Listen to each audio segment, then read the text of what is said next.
কিছু মানুষ আছেন যারা ভীষণ নীরব, তাদেরকে দেখে বোঝার উপায় নেই কতটা কষ্ট পাচ্ছেন বা কতটা ভেঙে চুরে গেছেন।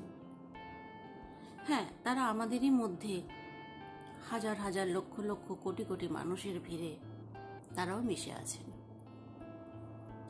তাদের কষ্টগুলো তারা কোনোদিনও মানুষের মন ছুঁয়ে যেতেই দেন না। আপনি তাকে জিজ্ঞেস করলে সে হয়তো হাসি মুখে বলেই দেবে, ইটস ওকে, নো প্রবলেম, ঠিক আছে, হ্যাঁ ঠিক আছে, চলে যাবে। ঠিক এইরকম ভাবে হাসি মুখে তারা তার কষ্টটাকে লুকিয়ে যান। কিন্তু কষ্ট পাহাড় প্রমাণ কষ্ট। তার ভেতরটা কখনো দেখলে বুঝতে পারবেন একটা পৃথিবী তোলপাড় করে দেয়া কষ্ট তার ভেতর চলছে। সে ভেঙে চুরে দুমড়ে মুচড়ে একদম নিজেকে গুটিয়ে নিয়েছে, কিন্তু আপনাকে কখনো বুঝতে দেবে না সে কতটা কষ্ট আছে। ইভেন তারা কাউকেই বুঝতে দেন না।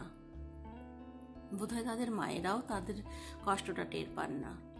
এরকমও মানুষ আছেন, আমাদের মাঝেই আছেন, এত বড় ভিড়ের মধ্যেই আছেন।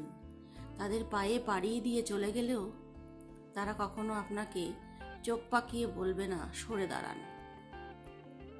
এতটা সহ্য শক্তি, এতটা ভালো মানুষ তারা। অথচ এইসব মানুষগুলো আছে বলেই কিন্তু আজকে পৃথিবীটা এত সুন্দর। এত খারাপের মধ্যেও আমরা কিছুটা স্বস্তি পাই, কিছুটা ভালো মানুষ দেখতে পাই, তারা আছেন বলে। তো আপনি যদি কখনো সেই সব মানুষের সাক্ষাৎ পেয়ে যান, হারাবেন না, তাকে হারাতে দেবেন না।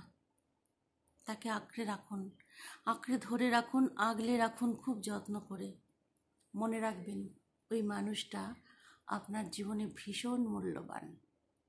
আপনি সম্পত্তির পেছনে না দৌড়ে এইসব সম্পদের পেছনে দৌড়ান, যারা আপনাকে এবং আপনার জীবনকে ভীষণ ভীষণ ভীষণ সুন্দর করে তুলবে, যাদের স্পর্শে এসে আপনি ধন্য হয়ে যাবেন।